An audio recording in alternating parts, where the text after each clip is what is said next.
نحمده ونصلي ونسلم على رسوله الكريم اما بعد فاعوذ بالله من الشيطان الرجيم بسم الله الرحمن الرحيم يا ايها الذين آمنوا شهادة بينكم اذا حضر احدكم الموت حين الوصية اثنان ذوى عدل منكم او آخران من غيركم ان انتم ضربتم في الارض فاصابتكم مصيبة الموت تحبسونهما من بعد الصلاة فيقسمان بالله إن ارتبتم لا نشتري به ثمنا ولو كان ذا قربى ولا نكتم شهادة الله إنا إذا لمن الآثمين۔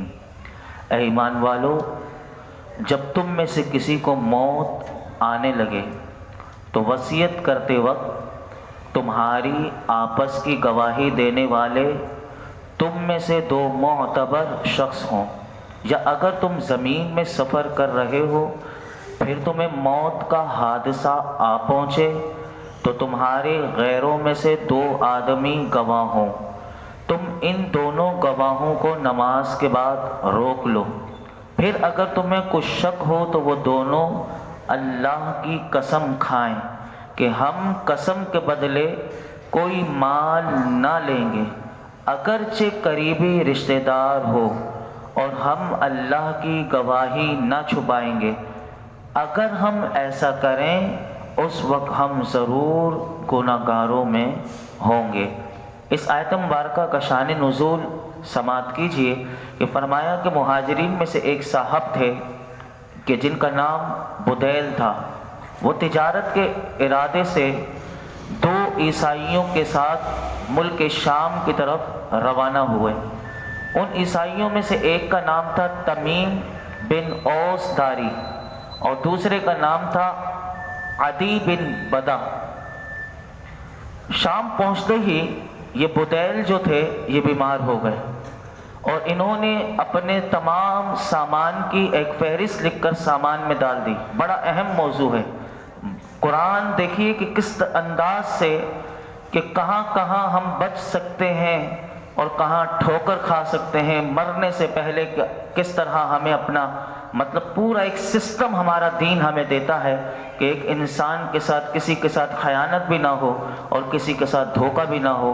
تو یہ شان نزول سنیے تو اس میں آپ کو بہت ساری باتیں سمجھ میں آئیں گی۔ اب یہ جو بدیل تھے یہ ملک شام پہنچتے ہی یہ بیمار ہو گئے، اور انہوں نے اپنے تمام سامان جو ملک شام سے انہوں نے خریدا اس کی ایک فہرست بھی بنا لی کہ میرا یہ سامان ہے، اور اپنے سامان میں انہوں نے وہ فہرست ڈال دی، اور جو دو ساتھی جو عیسائی تھے انہیں اس کے بارے میں نہ بتایا کہ میرے سامان میں میں نے اپنے فہرست لکھ کر ڈال دی ہے۔ اب ان کی مرض کی شدت بڑھ گئی تو بدیل نے دونوں ساتھیوں کو بلایا، تمیم اور عدی کو، ان دونوں کو یہ وصیت کی کہ میرا تمام سرمایہ جو ہے یہ مدینہ منورہ پہنچتے ہی میرے گھر والوں کے حوالے کر دیا جائے، کیونکہ موت کے آثار نظر آ گئے تھے۔ پھر بدیل کی وفات ہو گئی۔ ان دونوں نے ان کی موت کے بعد ان کا سامان چیک کیا، یہی کیونکہ لالچ جب انسان کو آ جائے تو جب وہ سامان چیک کیا تو اس میں ایک چاندی کا جام تھا کہ جس پر سونے کا کام کیا ہوا تھا، اور اس میں 300 مسکال چاندی تھی۔ بدیل یہ جام جو تھا اس نے بادشاہ کو نظر کرنے کے قصد سے انہوں نے خریدا تھا، یعنی لائے تھے۔ اب ان کی وفات کے بعد دونوں ساتھیوں نے جب ان کے سامان کو چیک کیا تو اس جام کو انہوں نے غائب کر دیا، اور اپنے کام سے فارغ ہو کر یہ لوگ مدینہ طیبہ پہنچے، اور انہوں نے بدیل کا سامان اس کے گھر والوں کے حوالے کر دیا۔ گھر والوں نے جب سامان کو کھولا تو کھولنے پر انہیں فہرست بھی ہاتھ میں آئی۔ اب جب فہرست ہاتھ میں آئی تو اس میں وہ سارے سامان کی تفصیل مرنے والے نے لکھ دی۔ اب وہ بدیل کے سامان کو جب چیک کیا گیا تو اس میں وہ جام نہ ملا۔ اب جو جملے ہیں وہ بھی بڑے قابل غور ہیں کہ کسی سے تفتیش کرنی ہو تو ڈائریکٹ اسے چور نہیں بنایا جائے گا۔ یہ قرآن کی آیت کا مقصد یہی تھا اور یہ شان نزول بھی۔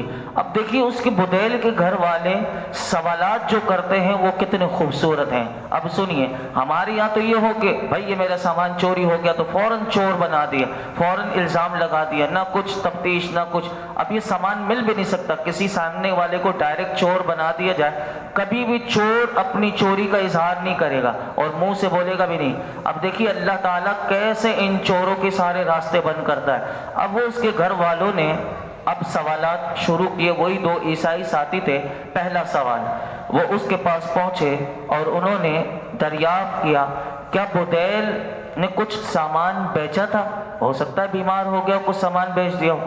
وہ دونوں نے کہا تمیم اور عدی نے نہیں۔ گھر والوں نے دوسرا سوال کیا، کیا بدیل نے کوئی تجارتی معاملہ کیا تھا؟ انہوں نے کہا نہیں۔ تیسرا سوال، تو کیا بدیل جو تھا یہ بہت عرصہ بیمار رہا ملک شام میں اور اس نے اپنے علاج پر آنے والا شاید خرچہ کیا ہو، کچھ کوئی چیز بیچ کر اپنا خرچہ کیا ہو؟ تو انہوں نے کہا نہیں۔ یعنی تینوں سوال کا جواب مل گیا۔ یہ تینوں پاسبل تھے کہ ہو سکتا ہے کہ خرچ کیے ہوں تو ان تینوں چیزوں میں لگ گئے ہوں۔ اب جب یہ پوچھ لیا، اب وہ انہوں نے کیا کہا کہ بیمار تو وہ جب ملک شام پہنچے تھے، پہنچتے ہی وہ بیمار ہو گئے تو جلدی ان کا انتقال ہو گیا۔ اب انہوں نے گھر والوں نے کہا کہ ان کے سامان میں سے یہ فہرست نکلی اور اس میں لکھا ہوا ہے کہ چاندی کا ایک جام سونے سے منقش کیا ہوا کہ جس میں 300 مسکال چاندی ہے، اور یہ بھی لکھا ہے لیکن وہ اس سامان میں موجود نہیں ہے۔ اب وہ جو تمیم اور عدی تھے انہوں نے کیا کرا؟ انہوں نے کہا ہمیں نہیں معلوم، کہ ہمیں جو وصیت کی تھی اس کے مطابق ہم نے تمہیں سامان دے دیا، ہمیں خبر نہیں۔ اب اس سے پوچھ لیا۔ اب یہ مقدمہ حضور کی بارگاہ میں پہنچا، نبی کریم صلی اللہ علیہ وسلم کی بارگاہ میں یہ پورا مقدمہ پیش ہوا۔ تمیم اور عدی وہاں پر انہوں نے حضور کے سامنے بھی انکار کر دیا اور میرے آقا کے سامنے انہوں نے جھوٹی قسم کھا لی۔ اس پر اللہ رب العالمین نے یہ آیت نازل کی۔ حضرت عبداللہ بن عباس، اب دیکھیے کہ کیا ہوتا ہے، انہوں نے قسم کھا لی، معاملہ رفع دفع نہیں ہوا، لیکن اللہ اب دیکھیے کیسے ان کا کھولے گا، آگے والی آیت میں آئے گا۔ لیکن اب کیا ہوا، حضرت عبداللہ بن عباس رضی اللہ عنہما کی روایت ہے کہ پھر وہ جام مکہ مکرمہ میں پہنچ گیا، یعنی انہوں نے وہ بیچ دیا تو وہ مکہ مکرمہ میں وہ جام پکڑا گیا۔ جس شخص سے وہ جام ملا اس سے پوچھا گیا یہ تمہارے پاس کہاں سے آیا؟ اب انہوں نے ان کا نام بتایا کہ یہ تو تمیم اور عدی سے ہم نے خریدا ہے۔ اب وہ جو جام کے مالک تھے وہ کیونکہ انہیں ہی ملا تھا اور مکہ مکرمہ سے ملا تھا، پھر وہ جام کے مالک کے گھر والوں میں سے دو شخص نے کھڑے ہو کر قسم کھائی کہ ہماری شہادت ان کی شہادت سے زیادہ قبول کی جانے کی مستحق ہے، یہ جام ہمارے فوت ہونے والے شخص کے بارے میں ہے۔ اس پر اللہ نے یہ آیت نازل کی اور آیت میں حکم یہ فرمایا گیا کہ جب تم میں سے کسی کی موت کا وقت قریب آئے، اب اللہ ہمیں بتا رہا ہے کہ تم میں سے کوئی مرنے والا ہو اور اسے اپنی زندگی کے یہ آثار نظر آ جائیں کہ اب میری زندگی نہیں باقی، تو فرمایا کہ زندگی کی امید نہ رہے اور موت کے آثار اور علامات ظاہر ہوں تو اپنوں میں سے دو آدمیوں کو وصیت کا گواہ بنا لو، یہ وصیت میں کر رہا ہوں، اور سفر وغیرہ میں ہو تو اپنے آدمی یعنی مسلمان نہ ملے تو فرمایا غیر مسلموں کو بھی گواہ بنا لو، یعنی یہ ہمیں طریقہ سکھایا گیا۔ آگے فرمایا تحبسونہما من بعد الصلاۃ۔ اب یہاں پر وصیت پر گواہ بنانے کا طریقہ بتایا گیا کہ قرائن اور علامات کی روشنی میں جھوٹ کا عنصر نمایاں ہو گیا، کیونکہ ان دونوں نے قسم کھا لی تھی کہ ہم نے چھپایا نہیں، تو اس صورت میں گواہی لینے کا اللہ نے ایک طریقہ اسی آیت میں بیان کیا کہ فرمایا کہ جب میت کے ورثاء کو وصیت کی گواہی میں شک گزرے تو وہ عصر کی نماز کے بعد، کیونکہ اس زمانے میں عصر کی نماز، اور آج بھی یہی ہمیں حکم ہے کہ عصر کی نماز کی حفاظت کرنی چاہیے کیونکہ اس میں بہت سارے راز ہیں، تو اس زمانے میں جو کسی بھی مذہب سے تعلق رکھتا تھا وہ عصر کے ٹائم قسم کھانے سے ڈرتے تھے، یہ بھی ایک وہ تھا۔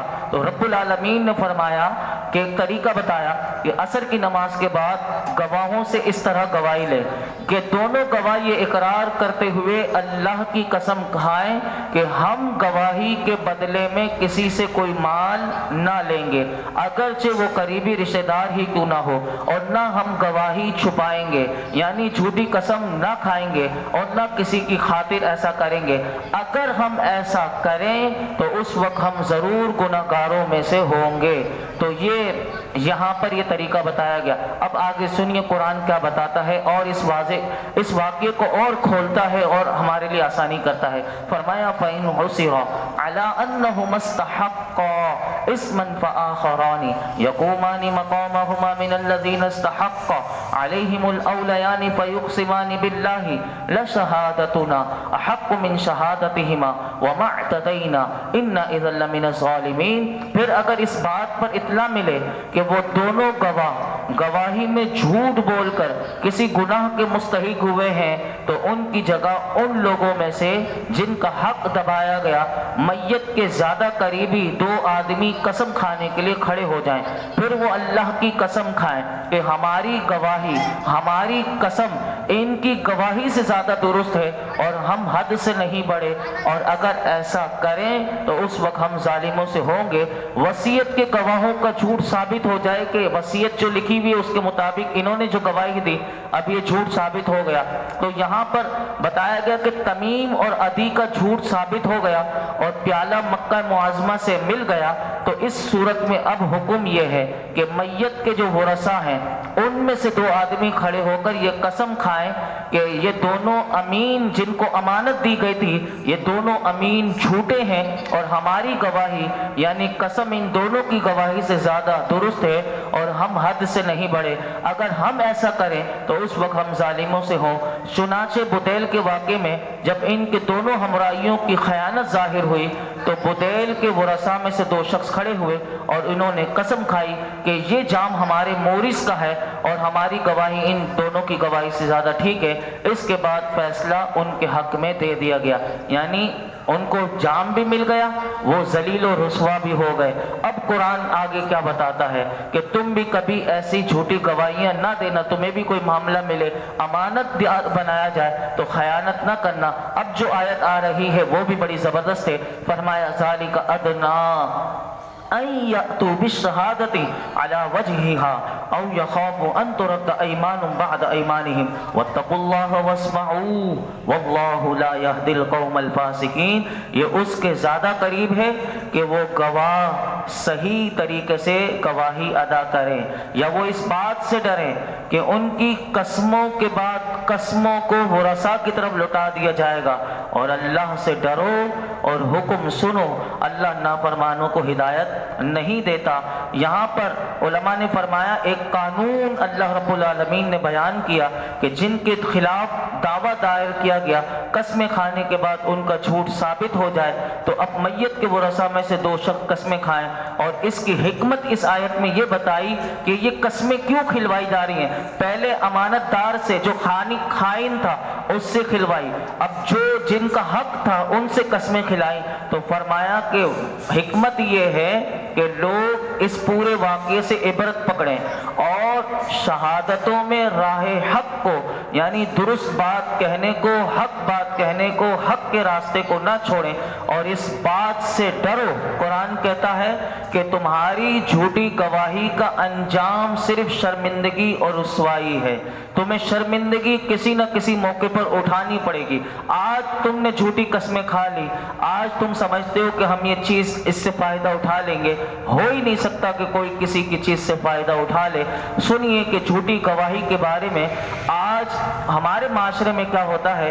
ہمارے معاشرے میں لوگوں کے لیے جھوٹی قسمیں کھانا، جھوٹی گواہی دینا، جھوٹے مقدمات میں کسی کو پھنسوا کر اپنے مسلمان بھائی کی عزت کو تار کار کر دینا، لوگوں لوہے کی سنگین سلاخوں کے پیچھے جیل میں پہنچا دینا تاکہ وہ اس جیل میں لاچارگی کی زندگی گزارنے پر مجبور کر دینا، اور اپنے مسلمان بھائی کا ناحق مال ہڑپ کر جانا، گویا کہ یہ جرائم کی فہرست میں اس کو سمجھا ہی نہیں جاتا، اور دنیا کی اس فانی زندگی کو لوگوں نے حرف آخر سمجھ بیٹھے۔ یہ قرآن کہتا ہے عقل مندی نہیں ہے بلکہ یہ بے وقوفی کی انتہائی ہے۔ انہیں چاہیے قرآن پڑھیں، اس واقعے سے عبرت لیں۔ اور احادیث مبارکہ میں 3 رکھ کر اپنی گفتگو مکمل کرتا ہوں۔ جھوٹی گواہی کے بارے میں میرے آقا کیا فرماتے ہیں؟ پہلی بخاری شریف کی ہے، دوسری ابن ماجہ کی ہے، اور تیسری معجم کبیر کی ہے۔ تینوں حدیث مبارکہ میں آپ کے سامنے رکھتا ہوں۔ پہلی حضرت عبداللہ بن مسعود رضی اللہ تعالیٰ عنہ سے روایت ہے کہ رسول اللہ صلی اللہ علیہ وسلم نے ارشاد فرمایا کہ جس نے جھوٹی قسم پر حلف اٹھایا، ہمارے معاشرے میں ایسا ہوتا ہے میں قرآن اٹھا لوں گا، قرآن کی قسم اٹھانے کے لیے سب لوگ تیار ہوتے ہیں، بالکل جیسے کوئی قرآن مسجد میں اٹھوا لو کوئی مسئلہ نہیں۔ تو ان لوگوں کے لیے کیا فرمایا؟ فرمایا کہ جس نے جھوٹی قسم پر حلف اٹھایا تاکہ اس کے ذریعے کسی مسلمان بھائی کا مال ہڑپ کر لے، تو اللہ سے قیامت کے دن وہ کس حال میں ملے گا؟ میرا آقا فرماتے ہیں وہ اللہ سے اس حال میں ملے گا کہ اللہ اس پر سخت ناراض ہوگا۔ اب جس سے قیامت کے دن اللہ ناراض ہوگا اس کا کیا بنے گا؟ دوسری حدیث مبارکہ حضرت عبداللہ بن عمر رضی اللہ تعالیٰ عنہ سے روایت ہے کہ فرماتے ہیں کہ نبی پاک صلی اللہ علیہ وسلم نے ارشاد فرمایا جھوٹے گواہ کے قدم ہٹنے نہ پائیں گے کہ اللہ اس کے لیے جہنم کو واجب کر دے گا۔ کتنی بڑی وعید ہے۔ تیسری حدیث فرمایا حضرت عبداللہ بن عباس رضی اللہ عنہما سے کہ رسول اللہ صلی اللہ علیہ وسلم نے ارشاد فرمایا کہ جس نے ایسی گواہی دی کہ جس سے کسی مسلمان مرد کا مال ہلاک ہو جائے یا کسی کا خون بہا دیا جائے تو اس نے اپنے اوپر کو جہنم کو واجب کر لیا، یعنی وہ جہنم میں جائے گا۔ اللہ ہمیں ایسے تمام برے کاموں سے محفوظ فرمائے اور قرآن و حدیث کا اللہ ہمیں نور عطا فرمائے۔ الحمدللہ رب العالمین والصلاة والسلام علی سید الانبیاء والمرسلین وعلی آلہ واصحابہ اجمعین۔ یا رب العالمین یا ارحم الراحمین، جو کچھ سنایا اس میں کوئی غلطی کوتاہی ہو معاف فرما، اپنی بارگاہ میں قبول فرما، ہمیں قرآن حکیم صحیح سمجھنے سمجھانے کی توفیق عطا فرما، ہمیں غور و فکر کی توفیق عطا فرما، ہمیں قرآن پاک پر عمل کا جذبہ عطا فرما۔ اے اللہ ہماری زندگیوں کو قرآن و سنت والی بنا دے۔ اے رب کریم ہماری زندگیوں کو پاکیزہ بنا دے، ہماری زندگیوں کو خوشگوار بنا دے۔ ہم یا اللہ تو ہم سے ہمیشہ کے لیے راضی ہو جا، دین و دنیا کی خیر، عافیت، بھلائیاں، عزتیں، نعمتیں، راحت، سکون عطا فرما، دونوں جہانوں کی ذلت اور رسوائی سے محفوظ فرما۔ یا رب العالمین درس قرآن کے صدقے میں یہ جتنے حاضرین موجود ہیں ان سب کی خالی جھولیوں کو، دامنوں کو مرادوں سے بھر دے۔ وصلی اللہ تعالی علی خیر خلق محمد وعلی آلہ واصحابہ۔